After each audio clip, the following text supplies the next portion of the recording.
ओम साई राम श्रोताओं, नमस्कार। साईं कथाएं में आपका स्वागत है। आइए आज मैं आपको अपना स्वयं का एक अनुभव सुनाती हूँ। वो बिल्कुल ऐसा एक्सपीरियंस है कि जिसे सुनकर जो लोग भी साईं सचरित्र पढ़े हैं, उन्हें बिल्कुल उन अध्यायों की याद हो आएगी जिसमें कि बाबा गांव के लोगों का किसी भी तकलीफ का, किसी बीमारी का इलाज किया करते थे। और उनके इलाज की रीति, ये तो आप लोग जो पढ़े हैं वो जान ही रहे हैं कि उनके इलाज की रीति बिल्कुल ही निराली थी।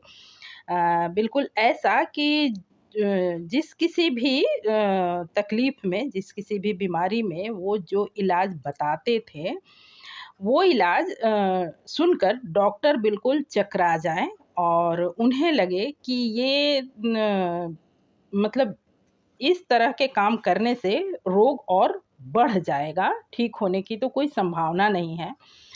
पर जिन लोगों ने बाबा पर विश्वास किया, उनके शब्दों पर भरोसा किया और उनके कहे अनुसार उन उपायों को किया, वे बिल्कुल स्वस्थ हो गए।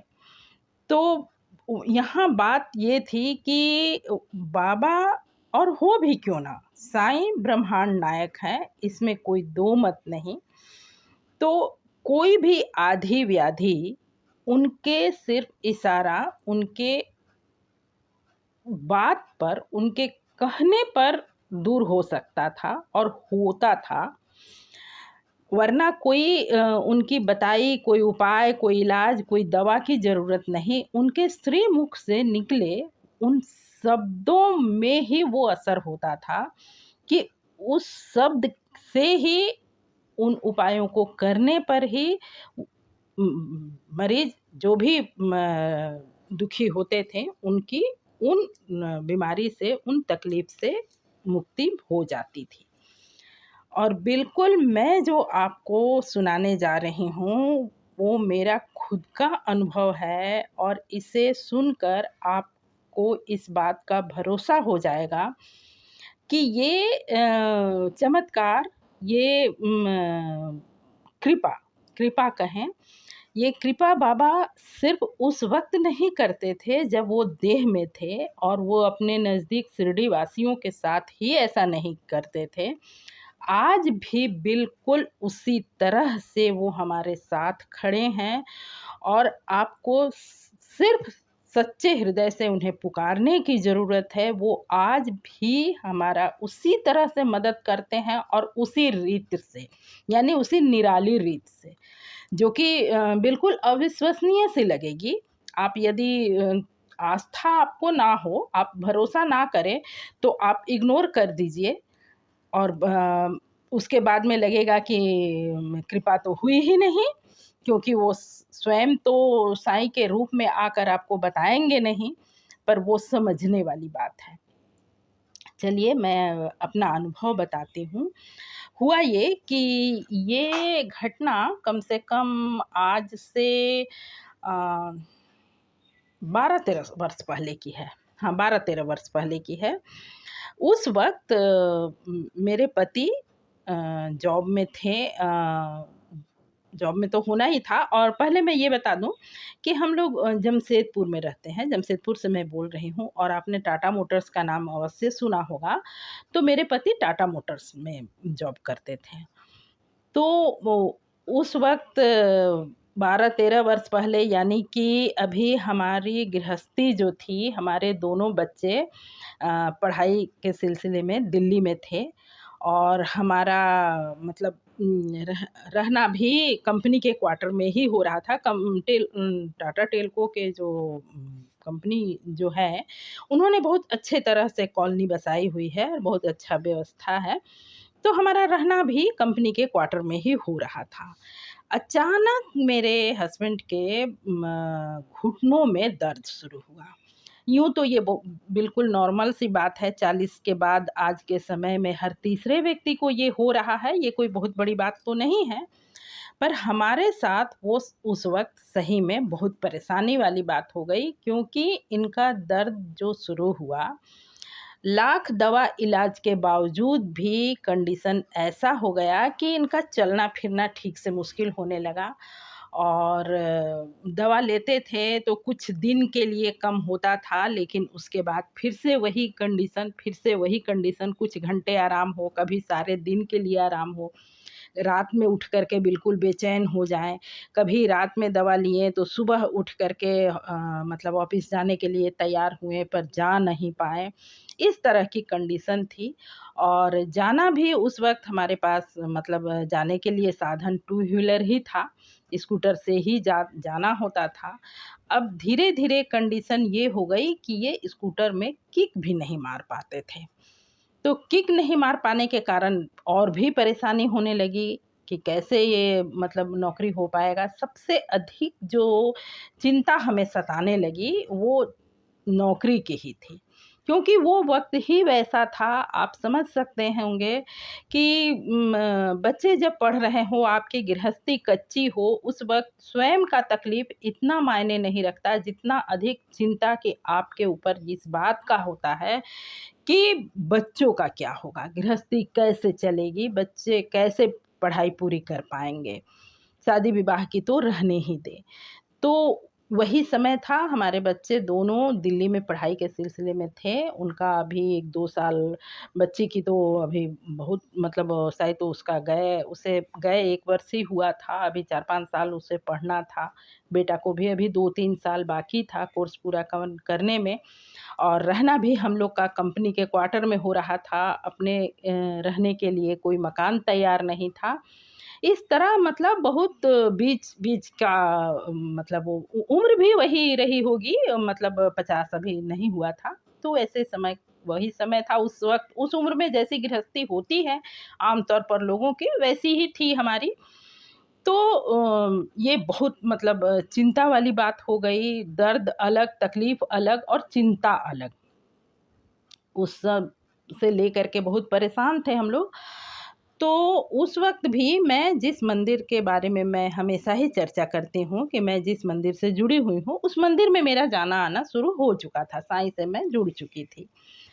तो हुआ ये कि एक दिन चूँकि घर में इनकी तबीयत ठीक नहीं थी, तो घर में काम में भी जी नहीं लगता था और वो फुर्ती, वो एनर्जी नहीं महसूस होती थी, जिसके कारण मैं जब मंदिर पहुँची, तो थोड़ा दोपहर का समय हो चुका था और मंदिर बिल्कुल खाली था, कोई था नहीं। बस मैं और बाबा, बीच में कोई तीसरा नहीं था। दिल दर्द से भरा हुआ था। जब बाबा को मैंने सामने देखा तो मेरा दिल पूरी तरह छलक गया और मैं उनके चरण से लिपट कर रो पड़ी। मैंने वही आज भी मुझे वो वक़्त जब याद आता है तो दिल भर आता है कि मैंने बिल्कुल उनसे लिपट कर यही कहा था कि साईं, आपसे कहना क्या है? आप समझ सकते हैं कि हम किस हालत में हैं और यदि इनकी नौकरी चली जाती है तो हमारा क्या होगा? इस हाल में धीरे-धीरे मैनेजमेंट की नज़र में आ जाएँगे, क्योंकि 4-5 महीने का समय बीत चुका था और होता यही था कि किसी महीने 15 दिन, किसी महीने 18 दिन, इस तरह से ये मतलब ऑफ़िस जा पा रहे थे। हो ही नहीं पा रहा था, इतना तकलीफ़ इन्हें अधिक बढ़ गया था। तो वही मैंने बहुत मतलब दुःख व्यक्त किया। ठीक है, फिर अपने आप को सँभाला, साईं ने हिम्मत दी होगी, साईं की ही ये थी कि मैं फिर से अपने आप को सँभाल करके घर वापस आई और 2-4 दिन बीता उसके बाद हुआ ये कि वैसे हम दोनों साथ ही मंदिर जाते थे, अक्सर साथ ही जाते थे, आज भी जाते हैं और साईं से यही प्रार्थना है कि साईं अंतिम साँस तक साथ ही बुलाते रहें। ख़ैर ये अलग बात है। तो पर हुआ ये कि उसके शायद अगले बृहस्पति ही दिन था। तो हुआ ये कि मैं मासिक प्रॉब्लम से थी, मैं मंदिर जाने योग्य नहीं थी। तो ये अकेले गए, किसी तरह से स्कूटर से गए, जाकर के अपना जो इन्हें प्रणाम करना था किए और इनको भी ज़ाहिर-सी बात है कि देर हो गई थी, मंदिर में बहुत भीड़ वगैरह नहीं थी। और वो छोटा-सा मंदिर है, बहुत भीड़ होती भी नहीं है, पर हाँ, कुछ हमारे जैसे लोग तो वहाँ आते ही हैं, पर उस वक़्त नहीं थे। तो ये अपना प्रणाम-वणाम करके जब वापस लौटने लगे तो हुआ ये कि मंदिर के बाद सड़क है और उसके बाद थोड़ा-सा खुला स्थान है, साइड में लोग गाड़ी वगैरह खड़ी करते हैं। तो इन्होंने भी उसी तरह से स्कूटर खड़ी की थी। तो जब वहाँ से ये निकले तो 2-4 कदम बढ़े होंगे तो पीछे से इन्हें लगा कि कोई मेरे पीछे आ रहा है। तो ठीक है, जो भी कोई रास्ता है कोई होगा, तो कोई अपरिचित से एक बुजुर्ग इनके पीछे-पीछे 4 कदम साथ चलने के बाद सामने आए और उन्होंने पूछा कि क्या हुआ है? आप ऐसे लंगड़ा के क्यों चल रहे हैं? तो इन्होंने बताया कि मेरे साथ ऐसे-ऐसी प्रॉब्लम है, पैर में बहुत ज़्यादा दर्द है इसलिए मैं ऐसे चल रहा हूँ। तो उन्होंने बताया कि उन्होंने सुझाव दिया कि ठीक है, आप तो इलाज वग़ैरह करा ही रहे हैं, कराते रहिए, लेकिन मैं आपको एक नुस्ख़ा बताता हूँ, आप उसको सिर्फ़ 3 दिन करके देखिए और ज़रूर कीजिए, आपको फ़र्क 1 दिन में ही पता चलेगा। ठीक है, उन्होंने जो बताया सुने, उसके बाद में ये अपना स्कूटर स्टार्ट करके घर आ गए और वो बुज़ुर्ग से थे, वो आगे बढ़ गए। ठीक है, ये आके मुझे बताएँ कि ऐसे-ऐसे मैं मंदिर से निकल रहा था, तो ऐसे-ऐसे एक बुज़ुर्ग मिले और इस तरह से मुझे उन्होंने ये काम करने के लिए बताया है। तो शुरू में तो मैंने सुना, उतना ध्यान नहीं दिया, फिर कुछ देर बाद मुझे मेरे मन में ख़्याल आया या हम दोनों ने विचार किया कि ट्राई करने में हर्ज क्या है? सब कुछ तो कर ही रहे हैं, कोई बहुत बड़ी बात थी नहीं, मैं बता देती हूँ। तो हमने सोचा कि ट्राई करने में कोई हर्ज नहीं है, करके देखा जाए। तो वो नुस्ख़ा मैं बता रही हूँ, उन्होंने क्या बताया था। उन्होंने बताया कि शुद्ध घी लीजिए और घुटने पर अच्छी तरह से लेप कीजिए। मालिश नहीं करना है, हल्का-सा लेप कर लेना है और उसके बाद नमक, ये जो आयोडीन नमक जो हम लोग खाते हैं, साधारण नमक, इस नमक का उसके ऊपर अच्छी तरह परत चढ़ा दीजिए। अब चूँकि घी जब लगा हुआ होगा तो उसके ऊपर जब आप नमक डालेंगे तो चिपकेगा ही थोड़ा-सा, उस पर वो चिपक जाएगा, इतना तो चिपक जाएगा कि उस पर से वो हिले नहीं, कुछ देर के लिए वो चिपक जाएगा। तो उसे खूब अच्छी तरह से परत चढ़ा दीजिए और थोड़ी देर तक उसे रखिए उसी तरह और उसके बाद उसको कोई पुराने कपड़े से अच्छी तरह से लपेट कर सो जाइए, क्योंकि वो बिस्तर में लगेगा, घी है, मतलब कपड़ा खराब करेगा, आप उसको एक पुराने कपड़े से लपेट लीजिए और लपेट करके सो जाइए। ठीक है, हमें लगा क्या हर्ज है करने में, सारी चीज़ें तो घर में ही मौजूद है, कर लेते हैं। तो हमने किया, उसी रात बृहस्पति के रात ही मैंने अच्छी तरह से जैसे इन्होंने बताया उस तरह से लेप करके उस पर नमक का परत चढ़ा करके और पूरा कपड़े से लपेट-वपेट के और सो गए। दूसरे दिन सुबह जब ये उठे, इन्होंने बताया मेरा आधा दर्द गायब है। बिल्कुल मैं सीधा खड़ा हो पा रहा हूँ, सीधा होके चल पा रहा हूँ, बहुत हद तक दर्द कम है। हमें बहुत खुशी हुई। फिर उसके बाद ह मात्र 3 दिन, उन्होंने 3 दिन के लिए बताया था, सिर्फ़ 3 दिन ही मैंने उस नुस्खे को इनके साथ आज़माया। इन्होंने अच्छी तरह से लेप करके वो जैसे उन्होंने बताया था वैसे हमने किया और 3 दिन के बाद ही आप यकीन कीजिए कि ये स्वयं से स्कूटर में किक मार के और पूरी तरह से स्वस्थ हो गए और अपने ऑफ़िस जाने लगे। मतलब कि ऐसा हालत था कि जिस दिन ये जा भी पाते थे ना, तो देखना होता था कि कोई गाड़ी में किक मार दे या कम से कम मुझे ले जाए साथ में अपने, क्योंकि कॉलोनी में है तो उस वक़्त लोग जाते ही रहते हैं, तो कोई इन्हें ले जाए, किसी मित्र को फ़ोन करते थे कि जाते वक़्त मुझे लेते चलो। ये स्थिति हो गई थी, लेकिन उसके बाद से ये बिल्कुल ठीक हो गए। हाँ, ये ज़रूर है कि उम्र के साथ वो थोड़ा बहुत तो होता ही है, दर्द होता है, ऐसा नहीं है कि कभी बिल्कुल नहीं हुआ, होता है, हल्का-फुल्का दर्द हो जाता है।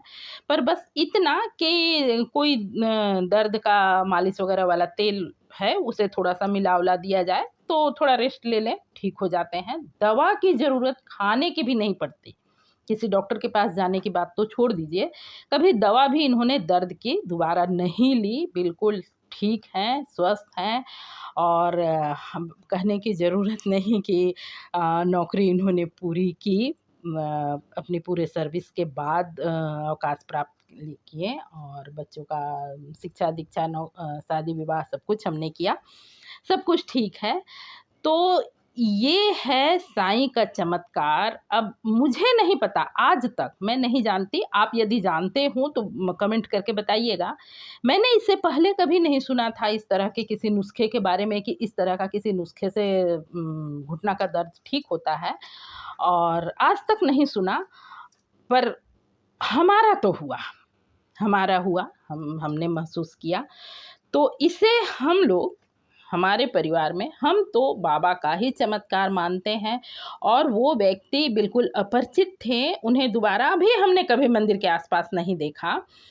तो हम तो यही मानते हैं कि वो साईं ही थे, उन्होंने ही उस रूप में आ कर के इनको वो नुस्खा बताया और हमारी मदद की। ये बिल्कुल साईं का ही चमत्कार है, और ऐसा चमत्कार, ऐसी कृपा सिर्फ़ और सिर्फ़ हमारे साईं ही कर सकते हैं। तो यही अनुभव मुझे आपको बताना था। आप कमेंट करके अवश्य बताएँ कि आपको कैसा लगा ये नुस्खा और ये बाबा का चमत्कार। और हाँ, साथ ही आप ये ज़रूर बताएँ यदि आप लोगों में से किसी को इस बात की, मुझे तो अब तक नहीं पता, पर आपने कभी इस तरह के किसी नुस्खा के बारे में कभी कहीं सुना हो, तो वो भी बताएँ कि हाँ, ऐसा होता है। हमें नहीं जानकारी थी और आज तक हमने दोबारा कभी किसी से ये इस तरह के नुस्खा के बारे में सुना नहीं है। तो मैं आपसे शेयर कर रही हूँ। तो आज के लिए बस इतना ही। फिर किसी और बाबा के चमत्कार के साथ हमारी मुलाकात होगी। तब तक के लिए साईं राम। पूरी वीडियो सुनने के लिए दिल से धन्यवाद। ओम साईं राम, ओम साईं राम।